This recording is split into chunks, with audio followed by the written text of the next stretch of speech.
Card fraud has been increasing year on year for the last several years and is now coming to unacceptable levels.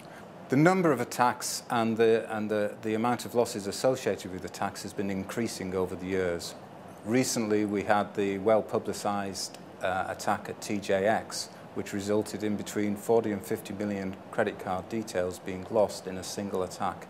The volume of attacks themselves has increased, and the sophistication of the attacks is also increasing as time progresses. Data can be taken physically, and it can be a small number of cards. The favourite attacks is to go for central databases where hundreds of thousands or even millions of credit card details are held in a single location.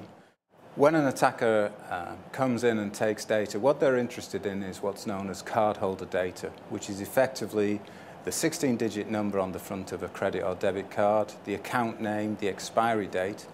There's further what's called sensitive authentication data, which most people will associate with the 3-digit codes on the back, or it could actually be what's known as track 2 data, which is all of the information of the card held on the magnetic stripe on a credit or debit card.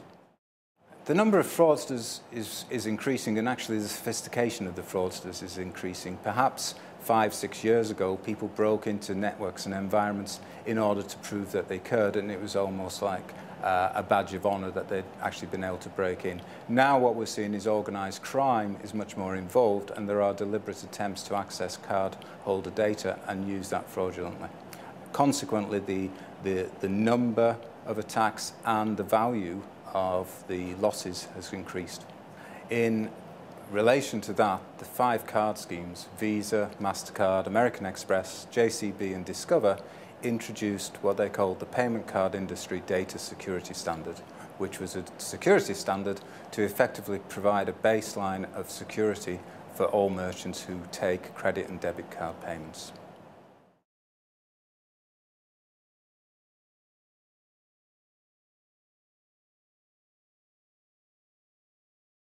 The Payment Card Industry Data Security Standard splits merchants into 4 levels. All merchants must be compliant. They also have the concept of what are known as service providers, and service providers are those companies who actually take payments on behalf of merchants. Many merchants already are compliant, as are service providers, as are some of the acquiring banks. The card schemes have had difficulty in ensuring that all merchants are compliant, and they're becoming more rigorous and are being more severe on those merchants who are not compliant at this time. There are 4 levels of merchant. They range from level 1 to level 4. Level 1 merchants are those that take more than 6 million Visa or MasterCard transactions per year, and it drops down to the level 4 merchants, who are those who just take a few card payments weekly or monthly throughout the year. In all cases, all merchants must be compliant. However, the method by which they validate compliance differs depending on the level of merchant their classification gives them. So level 1 merchant will demonstrate compliance by having an on-site audit and having what's known as a report on compliance.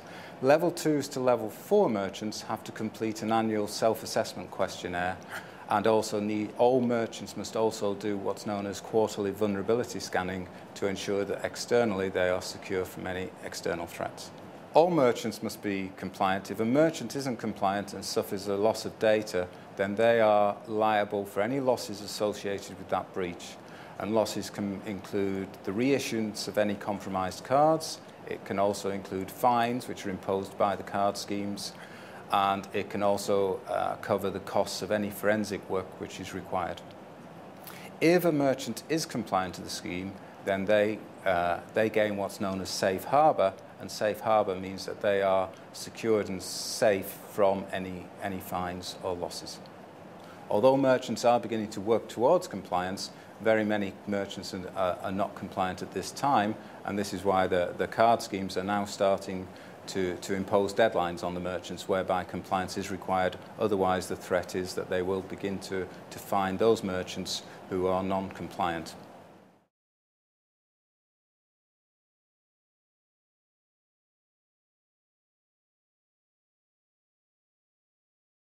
PCI DSS covers a wide-ranging set of areas. It's not just about technology, it's about people and process. The actual standard is broken into 12 areas, which begin The first area looks at the network infrastructure, the base network infrastructure that merchants have. The second area is looking at individual servers where cardholder data may be stored or transitioned through. The third area looks at the actual storage of cardholder information. Where is it held within a merchant's environment and how is that data secured at rest? The fourth area looks at where cardholder data is in transit and how it's secured when it's being transmitted from point A to point B. The fifth area looks at how the servers and the desktop systems which have access to that data, how their antivirus system is configured. In the sixth requirement, they're looking at how applications which access that information have been developed, how security patching is imposed, and how the merchant himself is able to identify new security alerts as and when they occur. The seventh requirement looks at who has access to the data and why. The eighth requirement is really looking at how users have access and how that user access is controlled. So things like password policy, how passwords are set up and how often they are used. The ninth requirement looks at the physical security, so data centers. How do you gain access into the data center? Where is the information stored on the disk? So for example, if a disk fails, what happens to the information on the disk before the disk is replaced? How is hard copies of cardholder data stored? So for example, paper copies of that information. The 10th requirement looks at how audits are set up and configured. So in other words, if someone has access to cardholder data, can you actually backtrack and see when did people access that information, on which system, when and how? The 11th requirement is how you actually test your system, so how you do your vulnerability scanning, penetration testing, wireless scanning, and also how you actually identify if an intrusion is occurring. So things like intrusion detection and file monitoring would be part of requirement 11. And requirement 12 is looking at the overall policy and process environment under which all of these systems are operated.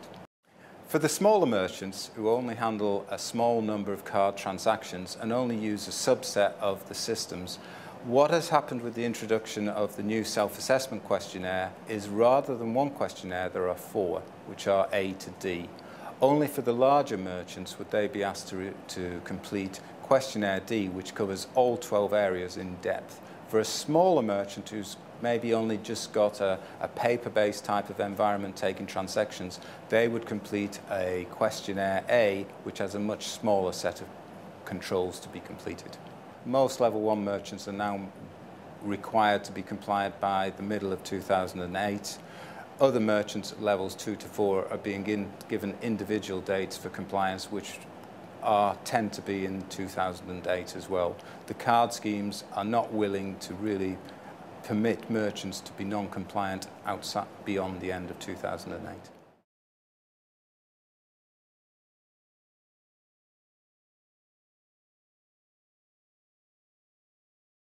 Merchants need to be compliant with PCI DSS. In many cases, they seek the assistance of external security consultants to aid them in understanding what the control objectives are and what the actual real requirements are of the standard in order to achieve compliance. The Logic Group provide a gap analysis and remediation service whereby we advise clients on their current status. We do a gap analysis against the PCI standard and generate a report which outlines those areas of failing and recommendations for how to achieve compliance. For a merchant to become compliant, the methodology which seems to work best is an initial gap analysis. The purpose of the gap analysis is to identify where there are failings in the current environment with regards to meeting the data security standard.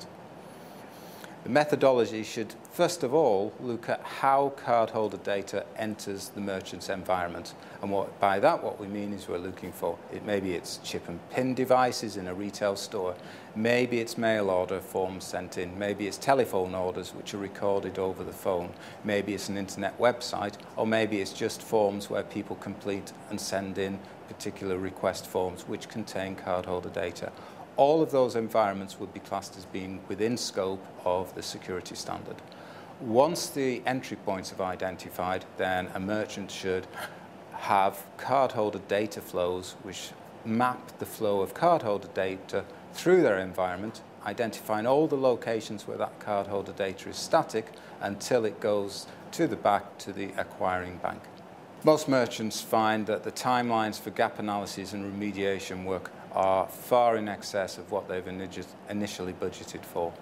Gap analyses can take anywhere between 2 weeks to 3 months, and a full remediation program tends to take somewhere between 6 and 18 months for most large-sized retailers.